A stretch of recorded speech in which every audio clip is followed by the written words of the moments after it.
Eski teknoloji, normal antenle, gördüğünüz gibi çana anten. Eskiden karşı Harman dediğimiz bölgede yayın yapan, daha önceden de Sivri'de yayın yapan vericiler vardı. Vericiler yine çalışıyordur tahminim. Elektrik var, bağlantısı var karşı Harman'dan da.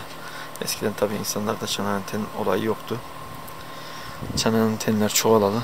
Rağbet azaldı çünkü orada 5-6 tane kanal var. Şimdi herkeste yüzlerce kanal var.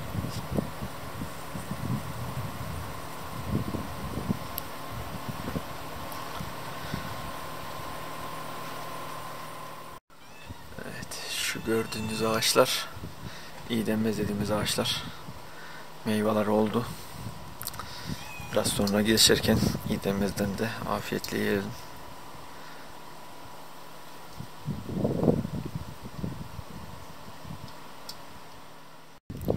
Evet, şu gördüğünüz şeyler bize göre İğdenmez.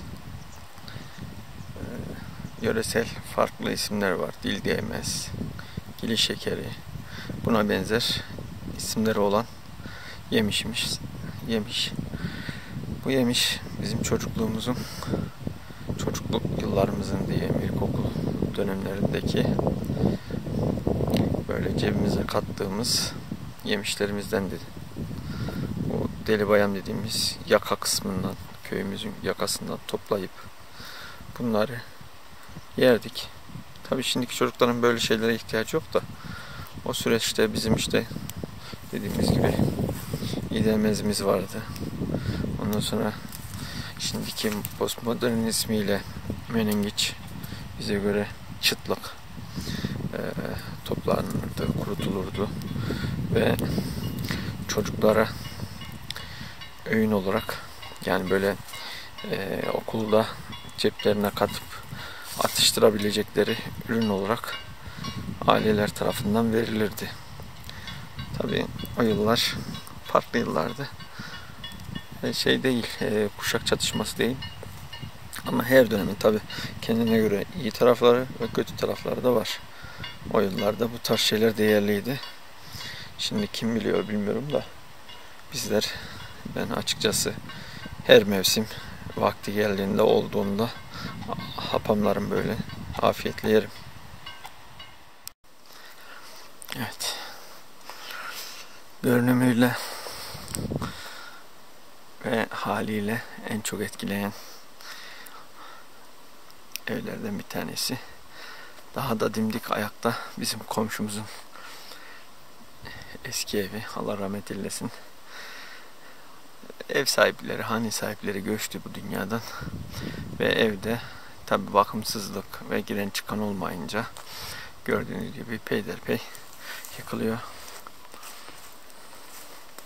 Yazdan kalma üzümler.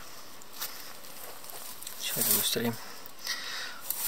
Şunu da göstereyim. Burası şu gördüğünüz dibek taşı dedikleri taşlar. Şunun içine temiz olurdu. Tabi bu şekilde olmazdı. Buğdayını, arpasını, ezilecek, kırılacak ne varsa içine atarlardı. Tokmaklarla karşılıklı vurarak ezilirdi. Her mahallede neredeyse bulunur birer tane bu taşlardan. Eskinin imkanlarıyla. Bakın şu gördüğünüz üzümlerden cingiller. Bunun da tadına bakalım. Soğuk yediği halde şerbet gibi.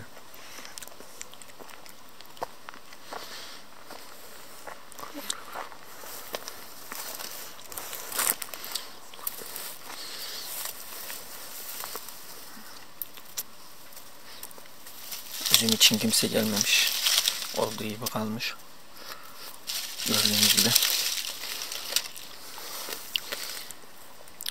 Kuşların nasip olmuş açıkçası.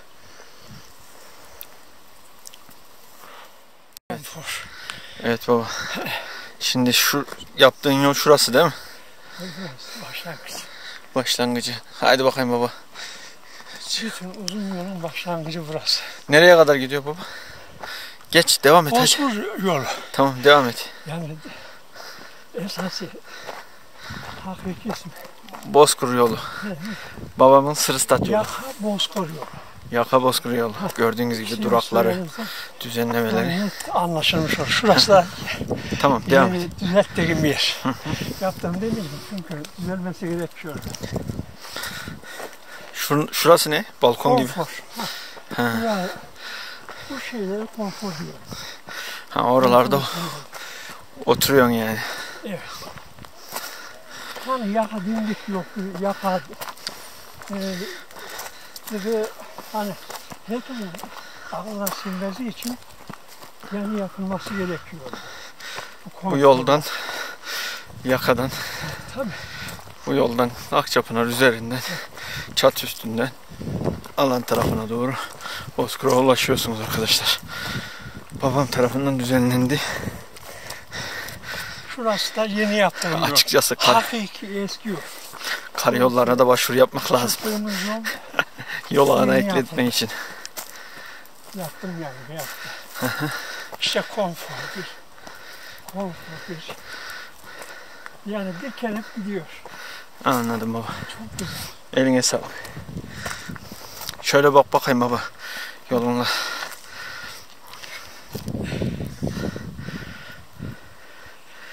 Yakalarda vakit geçiriyor baba. Değil mi baba?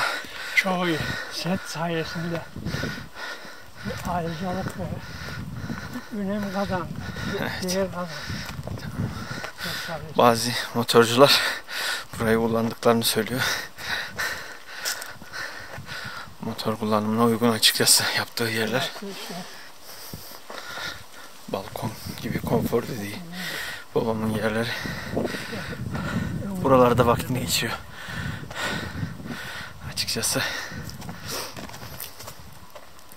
şu gördüğümüz alan ilgili şöyle gösterirsek biraz önce sonra üzerine çıkacağım açıkçası. Burası daha ileriden başlayarak benim tabirimle Çin Seddi Afet İl Müdürlüğü'nün yapısı olarak hizmete giren, ya yukarıdaki üstüne çıktığınızda göreceksiniz, yukarıdaki taşlık alandan kopan parçaların aşağıda köydeki evlere tehlike oluşturmaması için yapılmış olan bir çalışma. Babamın bu yoluna ben de ilk defa gidiyorum. Babam biraz bu konulara takık birisi. Kendince yol yapıyor buralarda. Ömrünü tüketti. Şu karşıda görürken iki dağın sağ taraftaki zirvesi telefon vericilerinin olduğu yerin üst tarafına doğru bu yol gidiyor. Buralardan akşam gece çalışarak vakit geçiriyor. İnsanlarla haşır neşir olmadan daha fazla burada vakit geçiriyor. Biraz sıkıntı yaşıyoruz insanlarla ilişkilerimizde. Burada olması bir yönden iyi ama kendi sağlığı açısından sıkıntılı. Özellikle gece yarılarına da buralarda dolanması ciddi anlamda risk. Yabani hayvanlarla iç içe olduğunu söylüyor. Bizi bile korkutuyor. Burası Çin Seddi diye tabir ettiğimiz alanın içi. Gördüğünüz gibi bu tarz yukarıdan gelen taşlar. Şurada telli yine, yani bu alana gelmeden önce tellere takılabilecek tellik alanlar var. Oralarda atlayıp gelebilecek taşlar buraya inecek. Mantık bu. Sıkıştırılmış toprak, taş ve telle oluşturulan, içinde tellerin olduğu, demir bloklarının olduğu bir yapı gördüğünüz gibi. O zamanki mühendis ve burayı yapan arkadaşların dediği Türkiye'de ilk demir çalışma olduğunu söyledilerdi. Buraya orman işletme şefliğimizin gördüğünüz gibi dikmiş olduğu ağaçlar var. Maşallah. Yani gerçekten çok güzel bir şekilde korunaklı bir bölgede olması ve de şu havzanın su tutmasından dolayı kendilerini ağaçlar kurtarmış. zarar verilmezse de gerçekten güzel olacak. Şimdi şuraya tırmanacağız arkadaşlar. Açıkçası nasıl tırmanacağız bakalım. Cinsettin kısmına çıktık. Şu karşıda gördüğünüz mahalle Çağlayan mahallemiz. Vadimiz. Buradan dereye, karşıda Sivri dediğimiz dağ, eskiden vericilerin olduğu diyerek bahsettiğim alan. En üst tarafta da Erenler Zirvesi. Burası aşağı mahalle, Görüken evler. Hissettiğim üzere gördüğünüz gibi çok fazla tel veya da büyümesini engelleyecek herhangi bir şey olmadığı için kapılar harici kullanılabiliyor.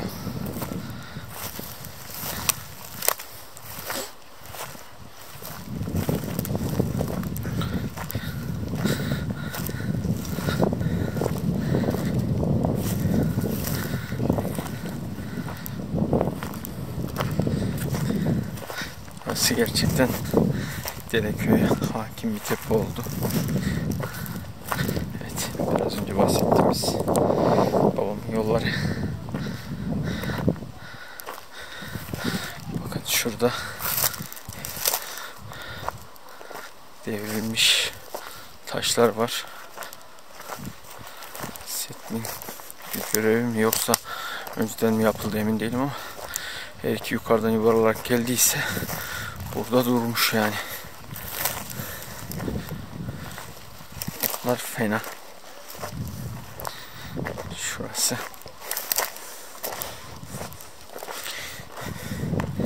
Evet. Derenin vadi.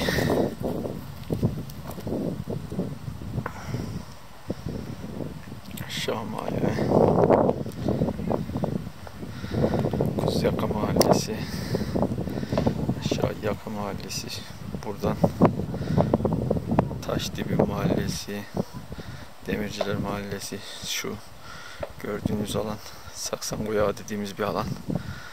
Her taraf buradan hakim bir şekilde gözüküyor.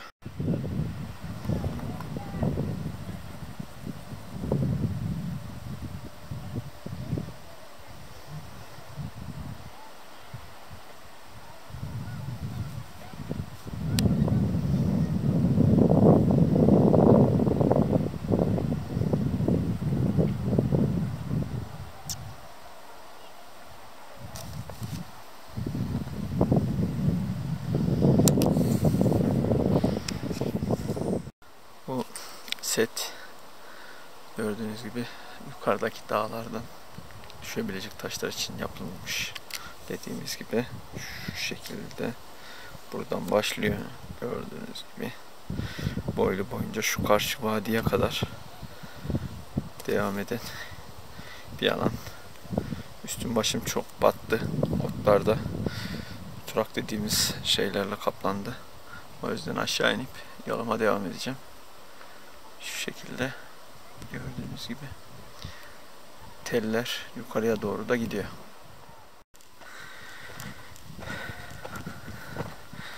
Şu gördüğünüz alan, şurada aşağıda Hamamlık dediğimiz çeşme var. Ve şu alan yukarıya doğru Saksangoya derdik. Yukarıda da tarlaların olduğu dedenin, yanlış hatırlamıyorsam dedenin harmanı mı derdik. Böyle bir harman vardı ama bahsedilirdi. Burası küçüklüğümüzün trajedisi, korkusu da diyebilirim açıkçası. Şimdiki çocuklar da bu tarz bir rehberlik uzmanları da önermiyor. Kesinlikle böyle bir şeyi çocukları caydırıcılık amaçlı korkutma eğiliminin yanlış olduğu söyleniyor. Şu an aile bireylerim mümkün mertebe uyguluyordur diye düşünüyorum. Çünkü biz küçükken şu gördüğünüz alan Saksangoya'na gitmekten, buralardan çekinirdik. Bize büyüklerimiz hikayeler anlatırdı. Şöyle işte bir kız çocuğunun veya da oğlan çocuğunun, artık kime anlatıyorlarsa ona göre değişirdi hikayenin kahramanı. annesinin sözünü dinlemeyip akşam geç saatte dışarıya çıkıyor. Dışarıdayken kömür geven dedikleri bir yaratık gelip çocuğu alıp götürüp bu saksan koyağından yukarıda yiyor. Ondan sonra çocuğun saçlarını burada buluyorlar. Yani saçlar ve kemiklerini. Yani küçük çocuğuz yani. Belki 6-7 yaşında bir çocuğuz. Ve bize anlatılan hikaye caydırmak, geç vakitte dışarı çıkmamamız için yapılmış bir hikaye. Özünde koruyuculuk içeren ama insanın aklına kötü şeylerin gelmesine ve korkuların oluşmasına neden olabilecek bir hikaye. Küçüklüğümüzde böyle hikayeler çoktu. Çocukluk zamanımızda tekli kanal TRT, ondan sonra arkasından Star TV'nin yayına girmesiyle ikili kanal yayınına kavuştuk ve ilk defa şeyi hatırlıyorum, karşıdan vericilerden verdiklerinde Star'ı, Ninja Kaplumbağaları izlediğimizi. Burası da dediğim gibi saksan koyağımız. O kömürgeven dediğimiz hayali yaratın çocuğu alıp götürüp yukarıda gevip sadece saçlarını bıraktığı yer. Düşünün yani. Güzel hikayelerimiz de vardı. Çocukluğumuzda akşamları anlatılan öyküler, bu tarz şeyler de vardı. Şu anda yapraklar olmadığı için görükmüyor. Çıtlık dediğimiz, biraz önce de bahsettiğim yemişin ağaçlarına yapılan, belki 20 yıl öncesi, belki daha fazla bir ilçe tarım müdürlüklerinin o zamanki yaptığı projeyle çıtlıklara aşılama yapıldı. Antep fıstığı için fıstık aşılandı. Bu iki ağacın benzerlik taşımasından dolayı. Yalnız şöyle bir sıkıntı oldu. Bizim burada da oluyor, olmuyor değil. Ama hiç doldurmuyor. Aynı proje Dereiçi bölgesinde, Gederet dediğimiz bölgede uygulandı ve çıtlıklara aşılanan şam fıstıkları başarılı bir şekilde verim verdi. Evet, yakamızın görünümü şu sekili alanlar, uzaktan görürken alanlar, tellenmiş alanlar ve aşağıda Çin Seddi'mizin başladığı alan ve biraz önce şu karşı dip tarafta bizim üstünden çekim yaptığımız bölge. Burayı komple gördüğünüz şu yukarıdaki ağaç taşların düşmesini engelleme için yapıldı. Bir iki vaka olduğu için koruma amaçlı yapıldı. Şu karşı dediğimiz alan ilk tepecik Sivri, arkası Hacı Ömer, Boğaz bölgesi ve yukarı taraf dediğimiz karşı bölge, arkası Hacı Ömer. Daha oradan Dalamas tarafına doğru güzergahımız. Burası Delibayam dediğimiz bölge. Aşağıda büyüdüğüm evimiz var. Şurası, şu ağaçtan da belli. İğdemez dediğimiz ağaçlar. Tabii şunlar sol taraftakiler kurumuş bir halde. Eski ağaçlar. Burada eskiden bir gelenek vardı. Hasta olan çocuklara getirirlerdi. Şu ağacın dallarına çaput bağlanırdı. Evet, bakın. Şu şekilde gördüğünüz gibi çaputlar yine bağlanıyor. Bunlar çok eski sayılmaz. Gördüğünüz gibi çaput bağlanıp ondan sonra şu ağacın kökündeki kuşak dediğimiz alttan çocuk geçiriliyordu. Yani bebekler için özellikle yapılan bir ritüel mi diyeyim artık. Bir batıl, hurafe bir inanç vardı burada. Bu ağaçlar tabi Biraz su eksikliğinden zamanla kurumuşlar. Şunların ikisi de, üçü dördü de kurumuş. Bu ağaca insanlar çabuk bağlıyordu. Dediğimiz gibi şifa amaçlı. Ümit. Artık hastalığı için gelip çabuk bağlayıp çocuğu geçiriyorlar. Bir de o toprak alana para gömüyorlardı. Parayı nereden biliyoruz? Gömülen paraları daha sonra değişip topladığımız için, aldığımız için oradan biliyorsunuz açıkçası.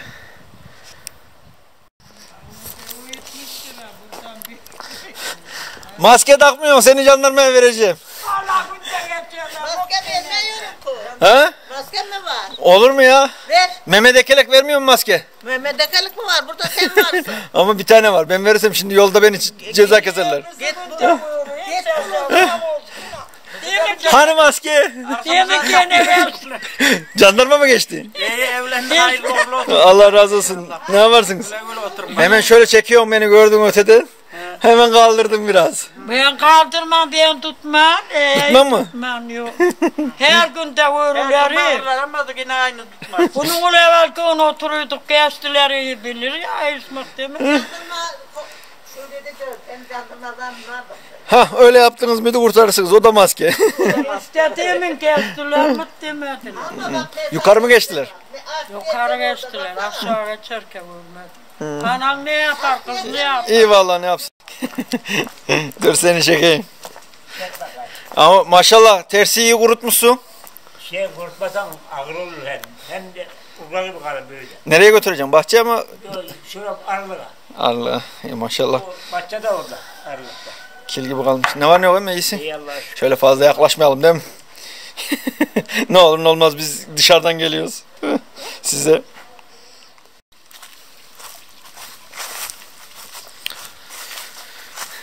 Şu an olduğumuz bölge Dalamaz dediğimiz bölge.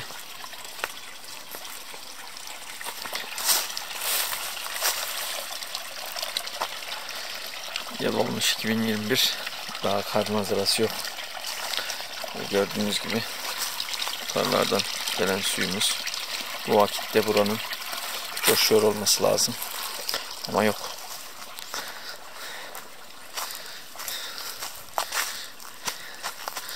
Çayırlıklar yeni yeni biraz gördüğünüz gibi kalktı. Ekrana çok yansımadı da yakalayamadık. Teyinler ağaçlarda bir oraya bir oraya hoplaya zıplaya geziyor, keyifleri yerinde. Kar manzarası olsaydı, karla kaplı olsa hareketler olmayacaktı.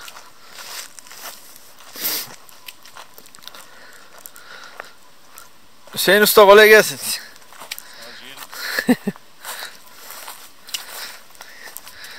Kar yok, fırsattan istifade. Bahar işlerinden başladın. Yani. Yani kış gelmedi bari, bahara biz başlayalım.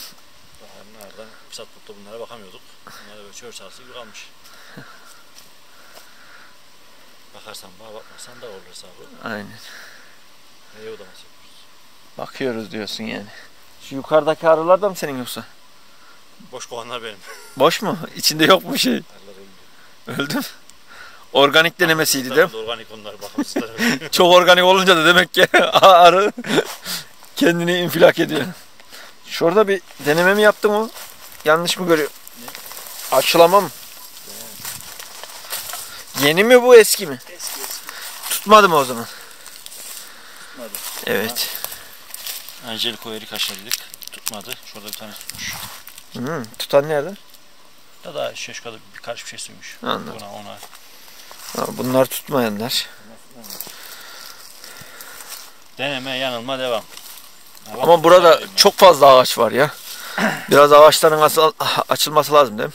İşte ileride bu kesilecek. Yani şurada erik ağacı çok fazla. Ticari yapmıyoruz ya. Ya orası- O kadar organik eriğimizi yiyelim. Orası O kadar öyle. organik elmamızı yiyelim. Bu aşı. Gözlerim ben aşıladım. Bu tarafı, şu tarafı şey, Golden. Stargin miydi bu da ya? Yok, bu Golden, şu Stargin. Stalin. Aynı dalda 2 tane elma olacak olursa. Ha, farklı çeşit. Yine aynı meyve olduğu için çok sıkıntı yok da aynı ağaca farklı meyve aşıladıklarında onun bir hükmü var, yanlış değilsem. Caizdir, caiz değildir falan filan muhabbetleri var ama. O kısmında Osman Hoca gelsin. Bize caiz değildir deyince da aşılamaya devam. Yani. Karışımda sıkıntı var ya.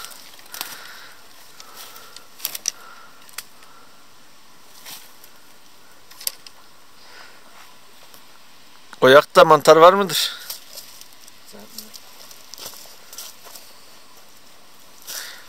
Önceden çok girerdim oraya, bir gireyim bak. Lise yıllarında buradan gelir buralarda mantar bulurduk ve gördüğünüz gibi yukarılardan düşen cevizleri de sudan toplardık. Tabii şöyle bakarsak pek mantar havası yok. Genellikle zaten şunda olurdu. Burada şu yönde. Aç diyordur. Mantar diyoruz. Mantar bulamadık. Bakın ceviz bulduk. Valla dedim burada ceviz var. Suyla karışıp toplanmayan veya da dalda olup da daha sonra dökülenler.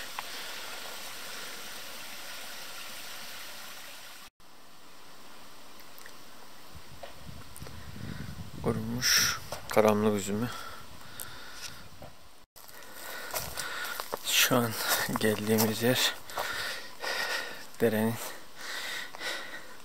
Dalamaz mevkiyle şu karşıdaki arka taraftaki Didi bölgesi arasında yer alan konum. Burası rahmetli Hönkverder derlerdi. Almanya emeklisi bir abimizin yeri. Ciddi yatırım yapmıştı zamanında. Buradaki atölyeyi alıp gördüğünüz gibi envai çeşit ağaç benzeri şeylerle sera kurdurulmuştu. Şu gördüğünüz alanda daha önceden kuyusu var. Ciddi bir tarım alanıydı. Tabi emanetçi şekilde çalıştığı için kendi bakan gibi olmuyor. Kendi malına kendisi üreten, kendisi var eden kişinin yaptığı daha farklı oluyor. Tabii kendisi de yurt dışında olunca gayet normal emanetçi birine baktırması. Şu an atıl durumda. Yine köyümüzden birisi bu alanla ilgileniyor. Köy ve Dalamaz'ı manzara olarak izleyebilmek için buradan çatı kısmına çıkıyoruz.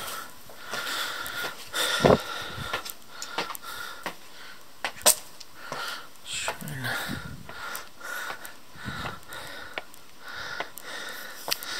Evet.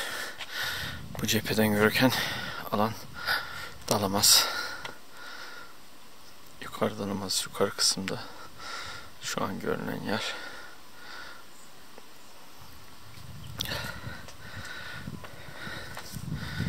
Şurada görürken yaklaştırdığım yerdeki konum Tancı dediğimiz üreticimizin çiftliği, koyunları var. Karşı alan düz alan, eskiden top sahası olarak kullanılan alan. Şu yukarıda bağlarımız vardı. Bizim de dede bağ var ama tabii bizdeninki de atıl kullanılmıyor. Şu şekilde. Şu gördüğünüz alan Dalamaz bölgesinin köy alanı. Karşı ortadaki çukur Sivridağ dediğimiz, sağ üst taraftaki kısımda Erenler Zirvesi. İleride, çok ileride bir köy yerleşimi gözüküyor. Orası da Çağlayan Mahallesi. Şöyle yanaşırsak bu açıdan da mahallemizi, köyümüzü yakından görebiliriz.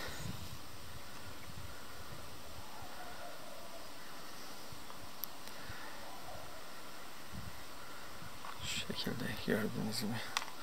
Bakın burada Şurası Deli Bayam dediğimiz alan. Yukarıdan karşı taraftan da çekim yapmıştık. Gördüğünüz gibi buralarda her tarafı sekili gibi.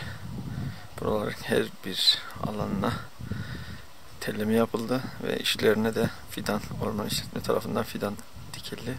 İnşallah ormanlık bir alana dönüşürse yani güzel bir görünüme kavuşur. Taş düşme riski de otomatikman ağaçlık, ormanlık bir alanda kendiliğinden kalkar.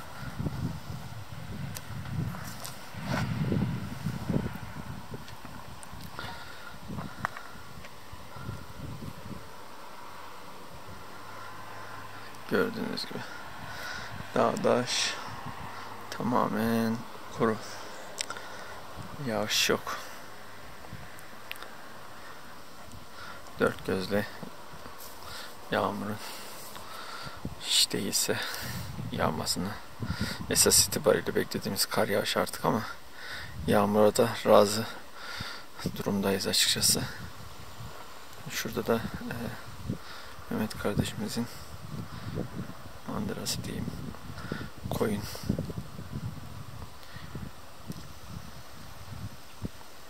çiftliği var burada. Evet.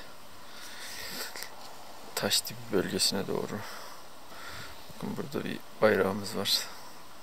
İleride bir piknikçi ateşi yakmış, arabasıyla oraya kadar gitmiş. Manzaraya doğru hafta sonu pikniğini yapıyor. Hüseyingil'in bahçe evi. Şu gördüğünüz yer tam bağ evi. Bostanlar üşümemiş.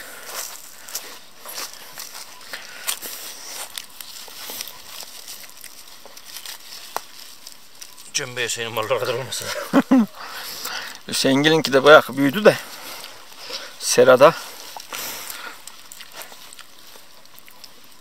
daha pazara çıkartamadılar.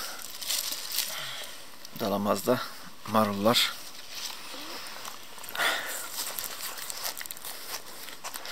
Lahanalar 3-4 baş gitmiş galiba.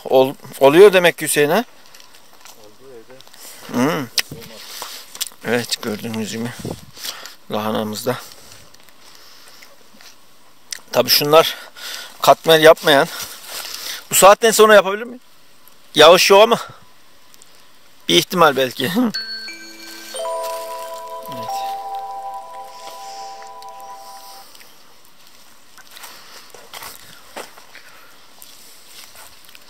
Ha, maşallah. Organik marul. Organik. Burası da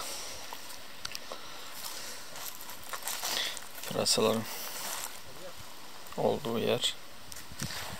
Efendim?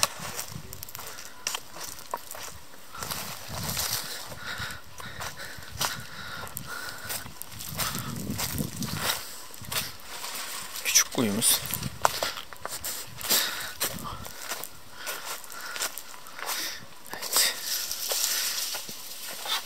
Mısır koşanlar. Vay.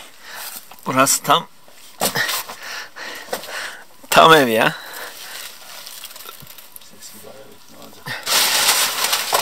Fare yemesini yaptım. Evet, gördüğünüz gibi kurutulmuş mısır koçanları. Domates. Ama yerdekiler ama üşümüş. Diğerkinlerde bir sıkıntı yok da bak. Çürümeye başlamış. Sağlamla.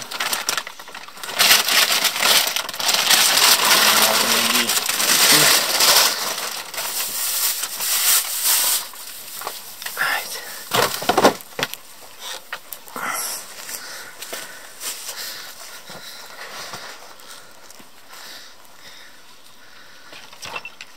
Dur.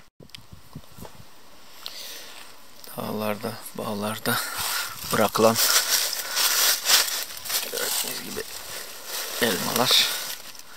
Tabii bunlar da hep derler eskiler, kurdun kuşun nasibi. Bakın gördüğünüz gibi kuş gelip burada afiyetle yemiş. Hayvanlar acıktıkça ağaçlarda kalan meyveleri afiyetle yiyor. Bu da bizim bahçedeki şalga.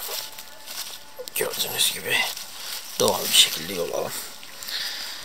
Bugünkü gezimizde organik direkt dalından Bolader'in meyve sebze yedik.